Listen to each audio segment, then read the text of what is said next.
My name is Renika Jacobs, and you found my podcast, Strive for More, Your Best Life Now. While there are hundreds of thousands of podcasts out there, you've taken the time out to listen to this one. So for that, I would like to say thank you. So without any further delay, let's get to it. Let's strive for more.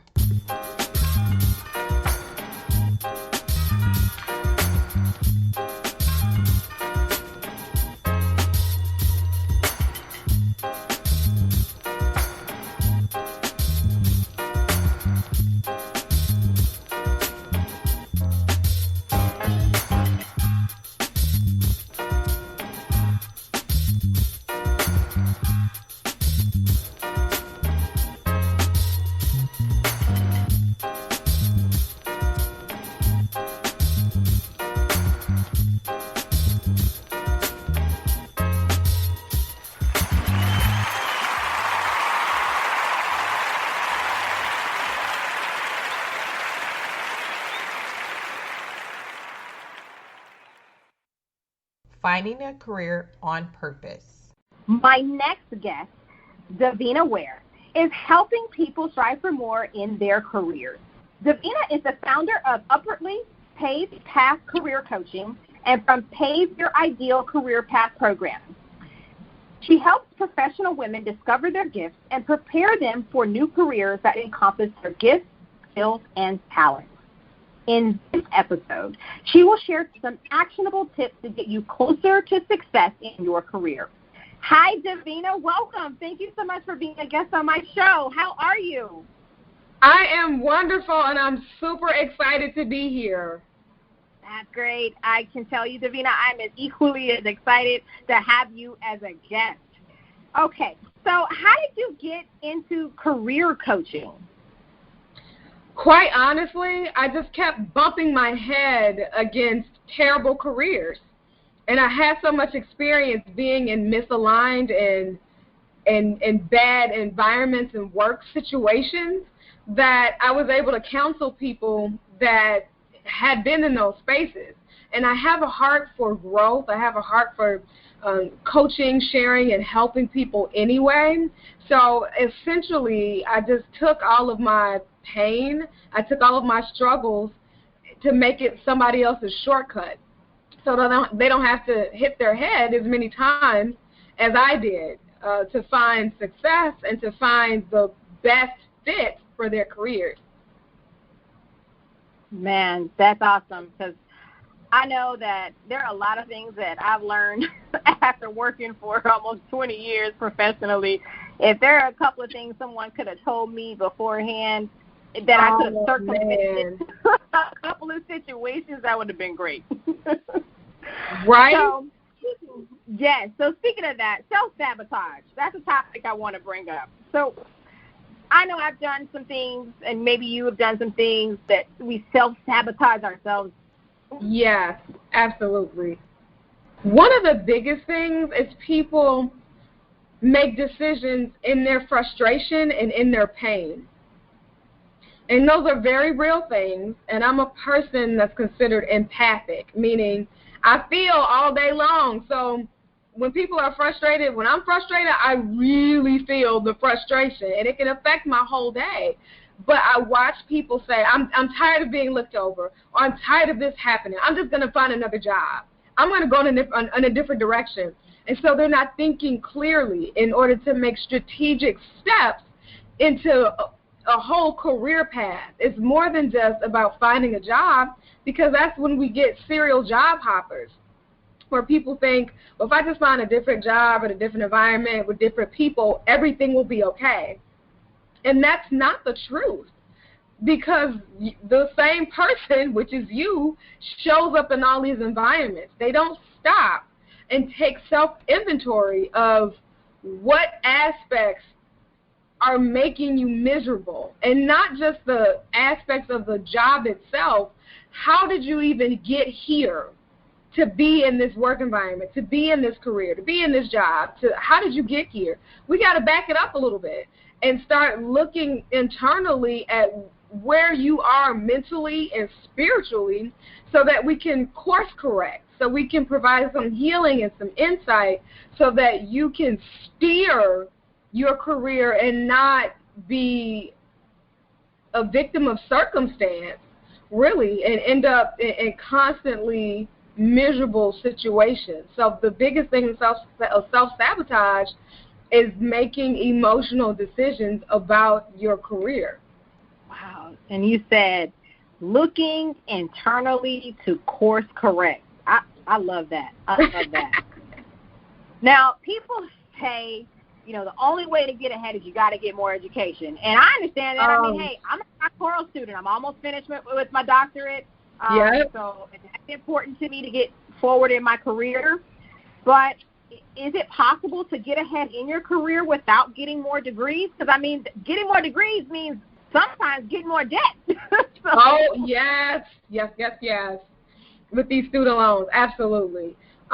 Before we do that, because I've done that, I'm like, okay, let me get another degree, and then that'll open up different opportunities for me. Everything will be fine. I have a friend that did that. I have a friend with 3 degrees and has gotten nowhere further in his career.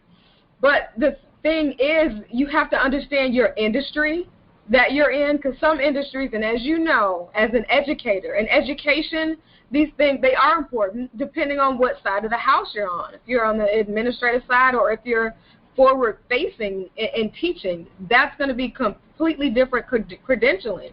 But you need to know your industry before you start collecting degrees, because it may not be necessary. In some industries, they value the time, the sweat equity that you've spent there, because they trust that you understand the other external sources that affect the industry, and you can make decisions based on that. So I tell people, think about the industry. Think about the industry that you're in more than anything. What does the industry expect? And from there, determine where you fit in with that. So are you at an intermediate level with this industry? Do you have those 10,000 hours of practice, which is what you are considered to be an expert at that point, once you have 10 years of practical experience in a certain skill or in a job title? Perhaps there's a lot of people I know that are walking around at expert level but don't see that and don't understand that. Therefore, they're not promoting that, but they'll go and get another degree and rack up more money and more time and delay instead of growing in that career space that they're in and going up the ladder with what they already have. So it goes back to taking that inventory, but just in a different space. So before we were talking about emotionally and mentally, but here we're actually talking about tangibly and technically taking inventory of what you have, where you're going, and what your industry is requiring of you. So I'm in marketing, and I have a master's degree in some directions with marketing. That's important, but a PhD is not. It's that sweat equity and who you know, to be completely honest. So going back to the industry, what do they want from you? What do they need? And if it doesn't work for you, find a different industry. That makes a lot of sense. And you mentioned experience. Okay, so in order to showcase your experience and to get another job, you use your resume, right? So yep. What key things you should put on there? I mean, at this point, is it really still necessary to put your home address on the resume? I mean, people have different opinions about what should go on a resume. So what are the key things that you need to put on a resume? With your address, I would say, what space do you have? I think if you have the space, add it. If not, then perhaps not, because you still will be required to fill out an actual application. And I don't think people realize that, but your address will live there for sure. For people that have been in their fields for a while, who are maybe just starting out on a specialist level or first level managers, then I think you definitely want to have your objective statement to give some context behind who you are. It shouldn't just be a list of bullet points, for sure. The other thing is the meat of your resume, your thing that they're going to be looking for, of course, is your experience. You can label it regular experience. You can label it professional experience. But the key thing with that is it should not read as a job description. and people make that mistake because writing a resume and staring at a blank Word document can be overwhelming. So some people just look back at their job description and plug and play. But you need to show how you have contributed to these companies. What has been your role, your part as part of the bigger whole? What are your accomplishments? That's the main thing I tell people to think about. How did you help this company save money? How did you make an impact on process? How did you help to expand sales, create partnerships? And even if you weren't the driving force behind that, but you were on a team that did such, they want to see your impact more than anything. So that professional experience there. But the key thing that I tell people is be mindful of spacing. Be mindful of spacing. If you have less than 10 years in an industry, then it should be on one page. So if you have enough to add your professional experience, add your affiliations. That's key, because an interviewer can be in the same organization as you, and that by itself may pique their interest, whether it's a sorority, and I've had that happen to me before, where that gave them a talking point in our interview to say, oh, we're members of the same sorority, and then it became more casual in that sense. And also to show leadership, to show your collaboration, that you play well with others. Because it's one thing to mention it in a bullet point in your professional experience, but it's another thing to showcase that by being affiliated with another organization that has nothing to do with your work and showing your leadership roles there. Education, of course, what kind of training do you have? And again, different industries may be looking for that MBA, and some may just be looking for a certification. And depending on the industry and the job, if that is super important, then you want to lead with that. The other thing to think about with the resume, it's not a one-size-fits-all. So there is no one magic special template that you'll use, but it's your marketing tool. So if your professional experience is the strongest, then put that above your educational experience. If you have a degree from Harvard, yeah, you want to put that at the top of your resume. So it just depends. So going back to what I said before we write a resume, before we send out a job application, you have to know the door in which you're entering. And that way you can be prepared with the right resume, the right look, the right credentials, etc. If not, you'll just get swept up into the nuances of the industry on a reactive basis and never really being able to take the lead in your career, which ultimately affects your life. So in thinking about your life and working jobs, now, generations past, people stayed in the career 30 years, 35 years, with the same company 30 years, 35 years to make sure they get the watch or the plaque or the Fabergé egg or whatever it may be. That was the prized possession to get for being with the company and being loyal. I have a father who's been in accounting for almost 40 years. I have a stepfather who's been an engineer with his company for almost 40 years. So, wow.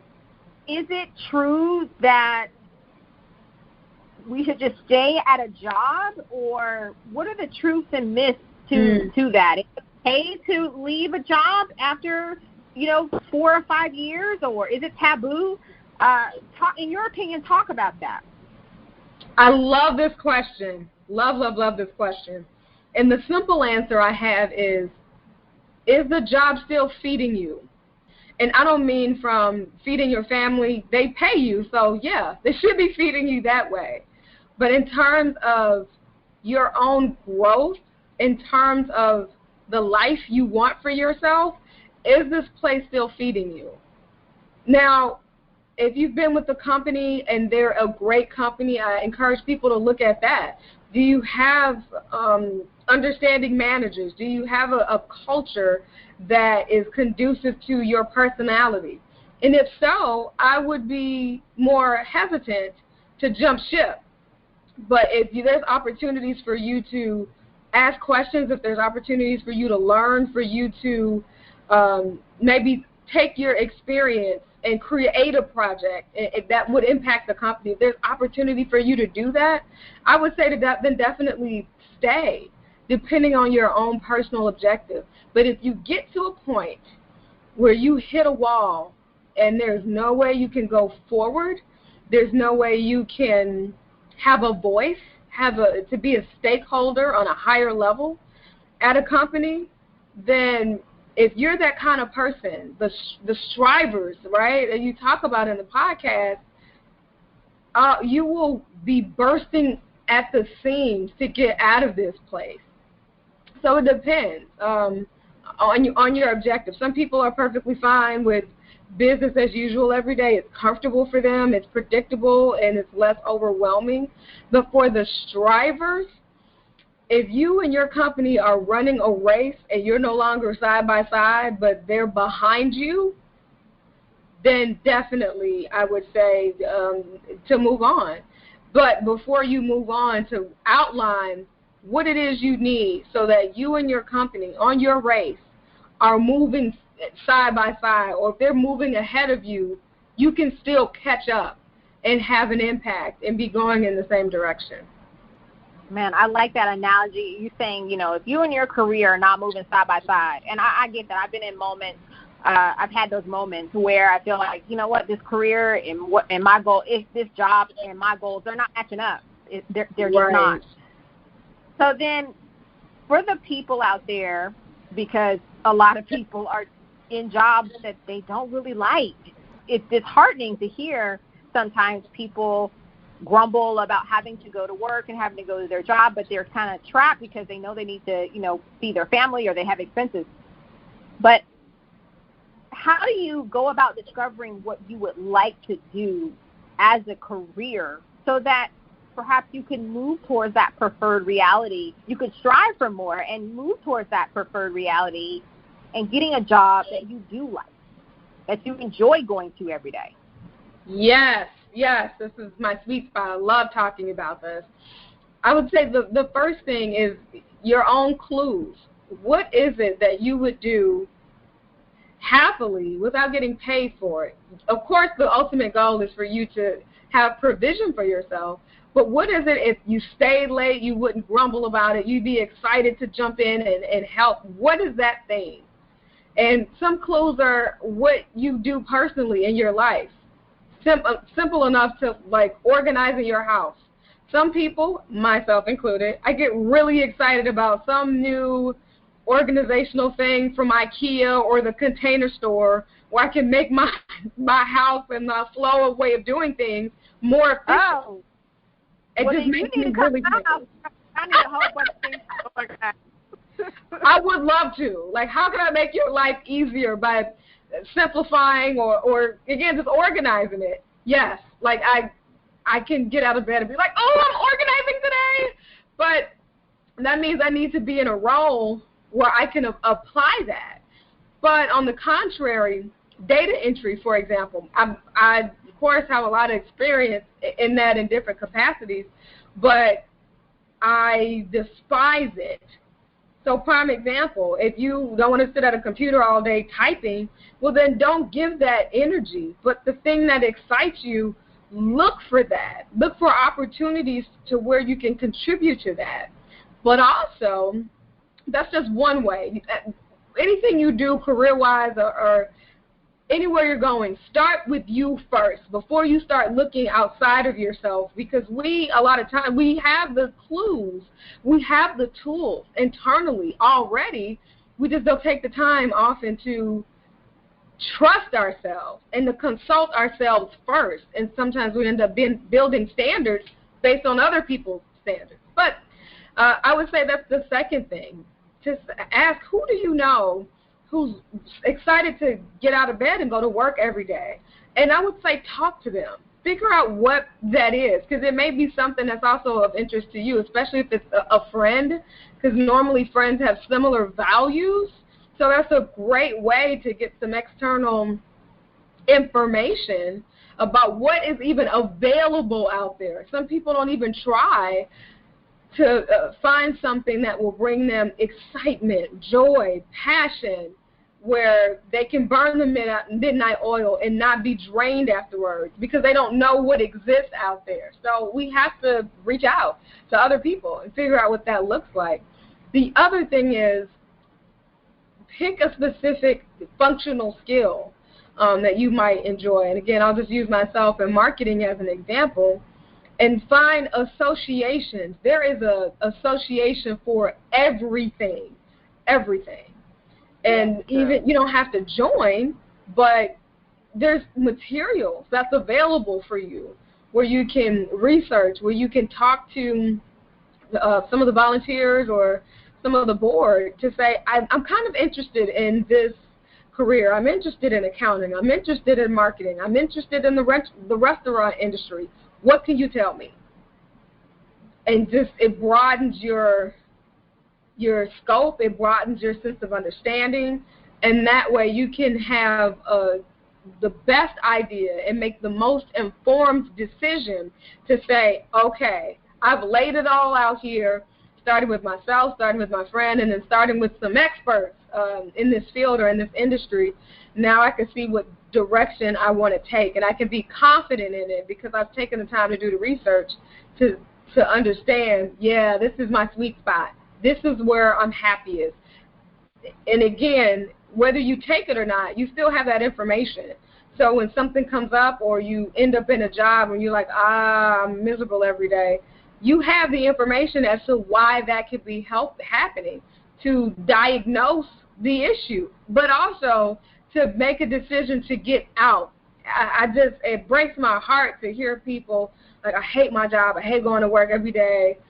That is not what life is for. We are not supposed to wake up just to get through the day.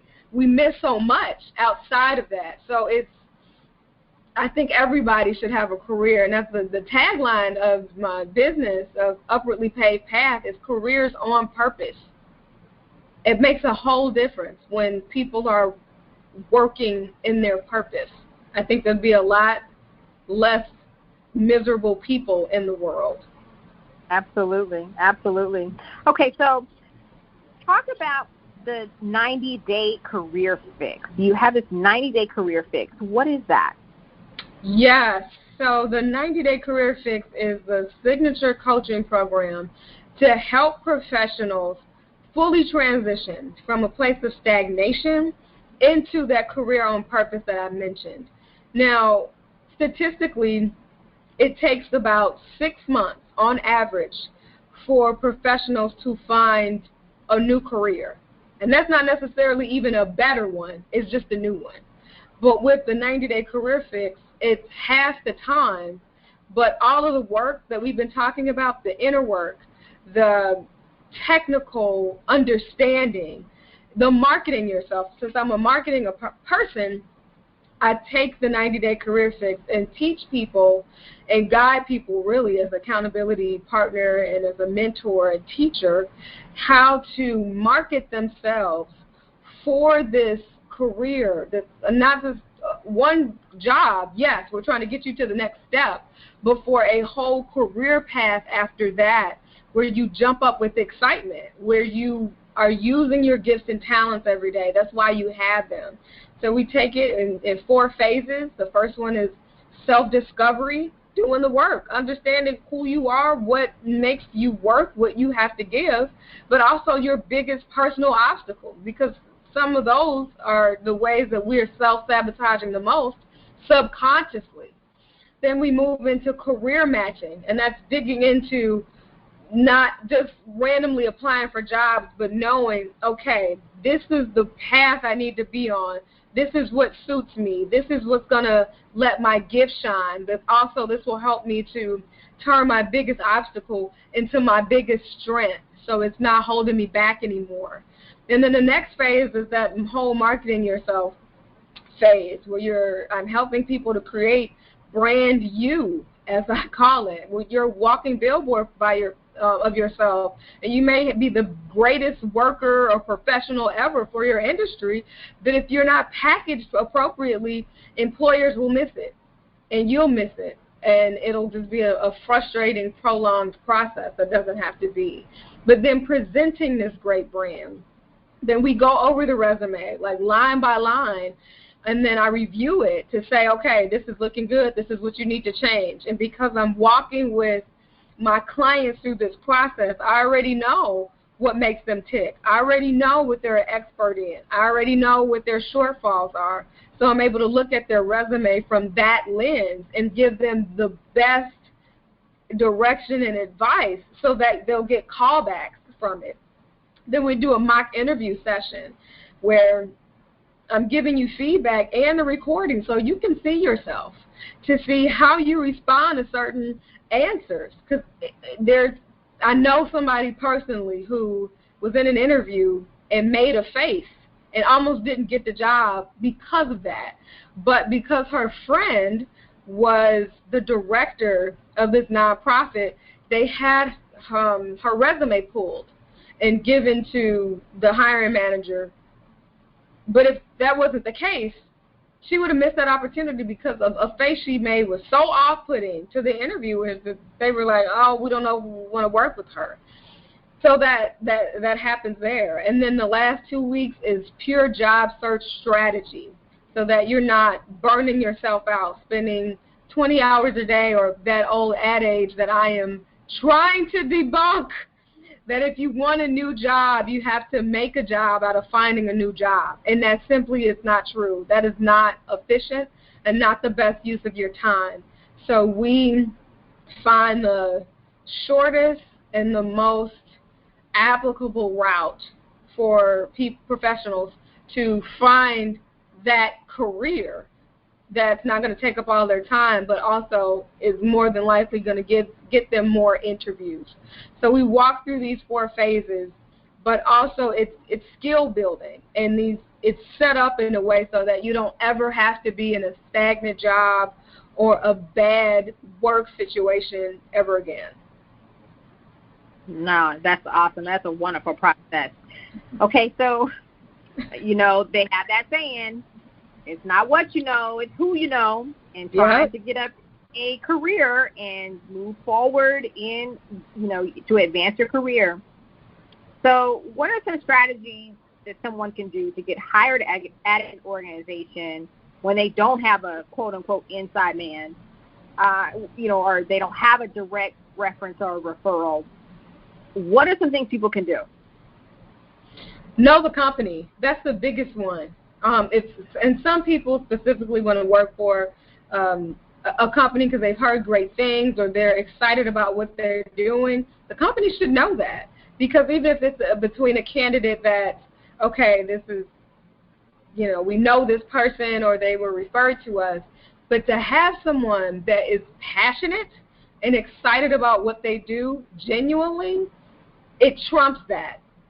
Because to have a referral, yes, you want to kind of do a favor to whoever is providing the referral, or someone who's applying it internally is less paperwork, it's easier to do, but it's that personal passion.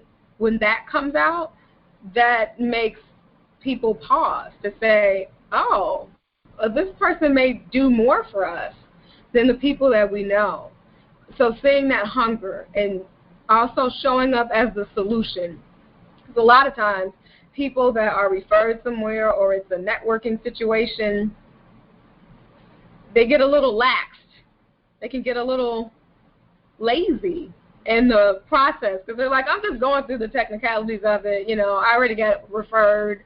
I'm probably going to get the job.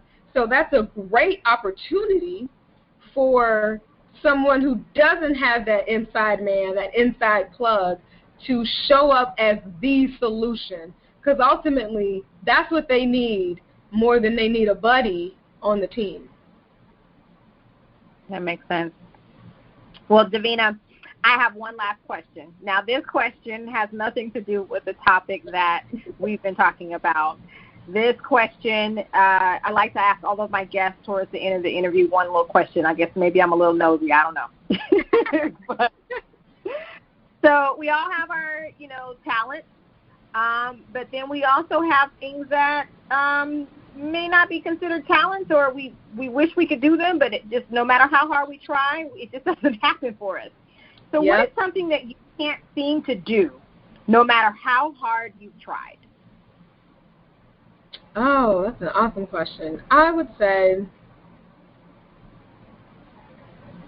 I can't seem to look at spreadsheets all day. I find ways that I can. I mean, Excel is important, it's great, yes, but I try to find other ways of communicating, storing, and presenting information that does not involve a spreadsheet. And I get it. I get the technical aspects of it, but I'm a storyteller. I'm a person that likes to walk people through the process. I'm a speaker. I'm a presenter. But when we get into the technicalities of and formulas and things, I'm like, I'm sure I could be better at this, but because I really don't want to be, I'm not. I can understand that. That's awesome. Yeah. Well, Davina, thank you for your time. I really appreciate you. Can you do me a favor? Please take the time to let everyone know how they can participate in your coaching program or seek any of your other services that you offer. Absolutely. The best way to find me is on the website, and that's upwardlypavedpath.com. And there you can find information about the 90-day career fix, and we can schedule a coaching call, what I call a career strategy session. And it's completely free, just so I can give you a diagnosis and give you a direction of where you could go.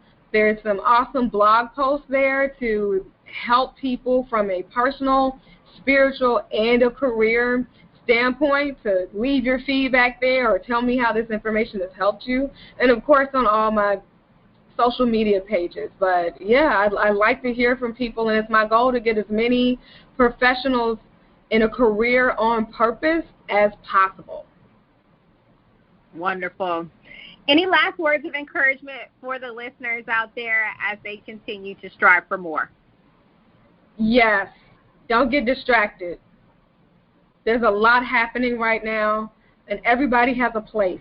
Everything has a place. And in some aspects, this might be your time to launch, might be your time to really shine in regards to some of the things that are happening here. But for others, we still have a plan. We still have a purpose. We still have gifts. And we can't abandon them because our environment and things that we can't control are crazy. So don't get distracted. Figure out your place and your purpose and what's going on, but continue to pursue it, because ultimately it's yours and it's your responsibility no matter what else is going on. Man, Davina, thank you so much for sharing your knowledge and expertise about career building and making sure you find that preferred job, that job on purpose, that employment on purpose for people. I wish you nothing but blessings and abundance in the future. Continue to strive for more. Take care. Thank you.